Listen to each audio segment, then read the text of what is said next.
Na semana passada, houve a divulgação dos números de inflação nos Estados Unidos e o mercado esperava uma inflação mensal, um CPI mensal de 0,3% e veio 0,4%. Então, imediatamente, o mercado corrigiu ali as previsões que tinham para cortes de juros ao longo do ano e agora, para o mês de junho, a expectativa de que haja o primeiro corte ali pelo Fed, pelo menos, caiu de 50% de chance para 19% de chance de realmente acontecer um corte em junho de 2024. Lembrando que a gente começou o ano com uma certeza muito grande de que haveria um corte de juros já no mercado americano no primeiro semestre de 2024. Fiz até um vídeo falando disso. Esse vídeo aqui, né, do mercado azedou, falando dos dados da inflação. E nesse vídeo eu mostro que mesmo naquele momento, lá em fevereiro, onde a inflação ainda não estava vindo de acordo com o que o mercado esperava, a expectativa era muito grande e uma certeza quase que garantida de que haveria um corte de juros agora no primeiro semestre. Então, praticamente o mercado está descartando qualquer chance de um corte de juros no primeiro semestre. E se o Fed, né, se o mercado americano, o mercado mais importante do mundo, que suga dinheiro, que suga liquidez do mundo todo, não corta os juros, a gente aqui no Brasil também tem uma dificuldade de cortar juros. Então, a curva de juros aqui no Brasil também já precifica uma chance menor de corte de juros aqui no Brasil, da nossa Selic, ou pelo menos de cortes mais brandos, de cortes mais lentos, não tão agressivos, como 0,5% que a gente tem visto até então. Então agora a curva de juros já precifica uma maior chance de cortes de apenas 0,25%. Inclusive, depois que saíram os dados de inflação no mercado americano, o nosso presidente do Banco Central aqui, o Roberto Campos Neto, comentou que foram bem ruins. Então, realmente parece que esses dados colocaram água no chope do mercado, que vinha com uma expectativa muito positiva em relação a possíveis cortes de juros já no primeiro semestre. Isso parece que caiu por terra, tá? E para vocês terem uma ideia, na mudança de direção que houve ao longo desses últimos 10, 15 dias no mundo todo, e principalmente aqui no Brasil, eu trouxe esse gráfico que eu vi aqui no Twitter do Richard, é um analista que fala bastante de macroeconomia, então não quero tomar créditos mostrando aqui o Twitter dele para vocês, né, o X. Mas basicamente nesse gráfico ele traz aqui quais eram as expectativas do mercado para os juros aqui no Brasil hoje e em comparação com qual era a expectativa 30 dias atrás. Então 30 dias atrás, que essa linha roxa, vocês vão perceber que não só o mercado acreditava que os juros iam cair mais aqui no Brasil, né, chegando aqui a cair abaixo de 10%, como também a velocidade dessa queda era maior, né, esperando aqui cortes maiores, que são essas bolinhas aqui, né, a expectativa de cortes em cada reunião. E a partir de agora, né, nessa semana, o mercado já não acredita mais tanto em cortes tão profundos assim, tão fortes dos juros aqui no Brasil, né, da Selic principalmente. A gente fala do CDI, mas basicamente é a Selic.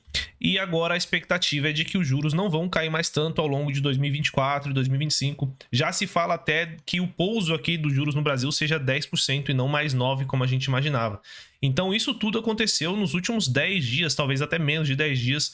E isso tem realmente impactado bastante a bolsa, trouxe muita volatilidade, teve quedas expressivas em empresas, principalmente de crescimento e small caps, que dependem bastante dos juros. E se os juros não vai cair ou não vai cair na mesma velocidade que o mercado esperava, realmente essas empresas e todo o mercado de renda variável tende a sofrer bastante. Então, só mostrando aqui para vocês, para ilustrar, o índice de small caps caiu aqui cerca de 5% somente nos últimos 5 dias. Então, o mercado realmente ficou bem de mau humor depois desses dados. Mas o que eu quero falar agora para vocês é o que fazer nesse momento, né? Tem muita incerteza, os juros talvez não caiam aqui no Brasil, os juros talvez não caiam no mercado americano. O que a gente deve fazer como investidor no momento em que parece que só tem notícia ruim chegando, não só do ponto de vista fiscal aqui no Brasil, político, mas também macroeconômico, juros, né? O que a gente tem que fazer nesse momento? Não só nesse momento negativo, mas também no longo prazo, a gente tem que sempre tomar decisões com base nos fundamentos das empresas, olhar como é que estão os fundamentos, os números das empresas, e não tomar decisões com base em notícias.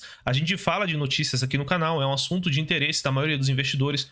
Você tem que sim estar bem informado do que está acontecendo no mundo, do ponto de vista macroeconômico, político, é sim interessante, mas jamais tomar decisões para a sua carteira, que empresa comprar, que empresa deixar de comprar, com base, ou que empresa vender, né, com base em notícias, principalmente notícias pessimistas de curto prazo, porque como eu mostrei para vocês, 2 meses atrás, não faz muito tempo, a notícia era muito positiva. O mercado acreditava que os juros ia cair com certeza no primeiro semestre de 2024. Se você tivesse tomado alguma ação com base nessa certeza que existia 2 meses atrás, hoje você estaria muito infeliz ali com essa tomada de decisão. Então tem que tomar bastante cuidado.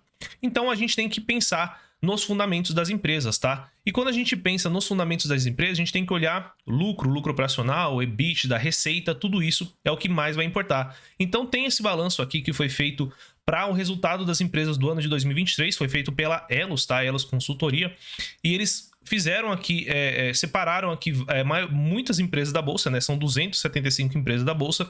E qual foi o crescimento, qual foi o resultado delas para o ano de 2023 em relação ao ano de 2022.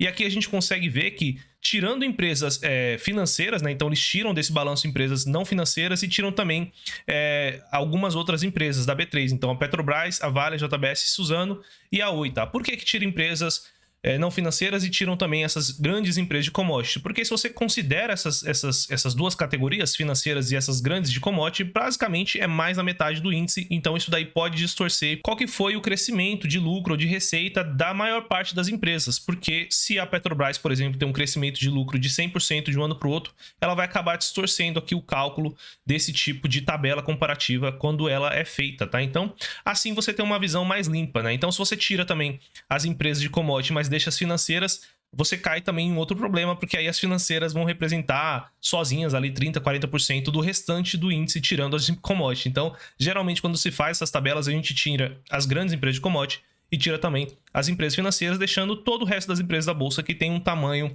teoricamente mais condizente, um índice bem mais diversificado, tá? Considerando, então, esse tipo de empresa, nessa categoria, esse restante de 275 empresas, as vendas cresceram 2,67%, o lucro EBIT dessas empresas cresceu quase 8%, então Earnings Before Interest and Taxes, então basicamente tirando despesa de juros e impostos, e quando a gente considera despesa de juros e os impostos, o lucro líquido cresceu 2%. Realmente muito pouco quando você considera a inflação teve uma queda real, mas não é o fim do mundo. Esse crescimento de 2% realmente é pouco, mas não é uma queda, não tem nada de horrível acontecendo com os números das empresas. Claro que tem que olhar caso a caso, mas na média essas 275 empresas, elas tiveram um ano de 2023 relativamente bem morno assim. Então não foi um ano horrível, mas também não foi um ano maravilhoso quando a gente pega na média. O que se espera para 2024, tá? Aqui a expectativa dos analistas da XP é que para 2024 e 2025 o consenso do mercado é um crescimento de LPA, lucro por ação, em 15%, ou seja, o lucro por ação esse ano, né, que seria muito parecido com o lucro líquido, a menos que tenha aí diluição, emissão, IPO, esse tipo de coisa que não parece que vai acontecer, a gente deve ter um crescimento de 15%, ou seja, já é bem melhor do que 2023, e para 2025 também um crescimento de 6% em cima de uma base bem forte, que cresceria 15% em 2024. Então, não se espera que o fim de mundo aqui para os resultados e fundamentos das empresas. Então, mesmo que a gente veja aqui uma queda nas ações, a gente veja uma queda no Ibov, a gente veja bastante volatilidade no mercado, no DI, na curva de juros, na Selic, em tudo isso, esses dados que a gente costuma acompanhar, fora a política, que aqui no Brasil é realmente um fator ali extra de volatilidade, a gente tem que focar nos fundamentos das empresas, e os fundamentos não parecem estar tão ruins quanto as notícias fazem parecer, tá? Claro que aqui no GA vocês sabem que a gente defende muito a ideia de fazer o stock picking, né, de escolher as ações para sua carteira que você quer ter, para você não ter o resultado mediano, porque como eu mostrei aqui para vocês, o resultado medíocre, o resultado mediano é de um crescimento de lucro líquido em 2023 de apenas 2% para essas 200 e poucas empresas. Se você pegar o Ibov, tirar Petro e tirar Vale, empresas financeiras, né, Suzano, também não deve ser um crescimento muito diferente disso aqui não. Mas quando você faz a sua escolha, quando você escolhe as empresas da sua carteira, como a gente tem aqui nas nossas carteiras recomendadas, você pode ter um resultado bem melhor. Então, para a nossa carteira dividendos, que é uma carteira que a gente comenta aqui bastante, né, que tem vencido Ibov e tem dado um bom retorno, para vocês terem ideia, o crescimento médio de lucro, de média simples, tá, de lucro das empresas da carteira dividendos no ano de 2023 foi de 15%, muito acima dessa média aí, como a gente viu na pesquisa feita pela Elos, tá? Então, quando você consegue escolher ali empresas que têm fundamentos melhores acima da média, você vai ter fundamentos acima da média e você vai ter resultados acima da média, como a gente tem mostrado com consistência desde a criação da carteira. Então, o que você tem que fazer nesse momento é voltar ao resultado das empresas, conhecer melhor as empresas, estudar como é que foi o ano de 2023, tem bastante live, bastante conteúdo aqui no canal, mas é um trabalho que você, teoricamente, tem que fazer ao longo da sua vida, todo ano, de preferência, dependendo da empresa, todo trimestre ou a cada 2 trimestres. Então, é um trabalho de acompanhamento e é um trabalho que você vai ter que fazer e vai ter que repetir esse acompanhamento de fundamentos ao longo da sua vida, tá? Se você quiser uma ajuda, né, num portfólio, ou se você quiser não gastar tempo com isso, quiser só focar no seu trabalho e simplesmente aportar em boas empresas que são selecionadas aqui pela gente no GA, você pode conhecer o nosso trabalho. Clicando no primeiro link aqui dessa descrição, você vai para um grupo que quando a gente tiver vagas abertas para o GA Pro com um cupom promocional, você vai ser o primeiro a saber, tá? Normalmente quem tá no grupo sabe primeiro, a gente até faz lives aqui, vídeos, comenta, mas chega lá primeiro, tá? Então, clica no primeiro link e entra lá para você ter acesso, por exemplo, à nossa carteira de dividendos. Se você gostou do vídeo, não esquece de se inscrever no canal para não perder os próximos vídeos. Eu vou ficando por aqui, bons investimentos e até o próximo vídeo.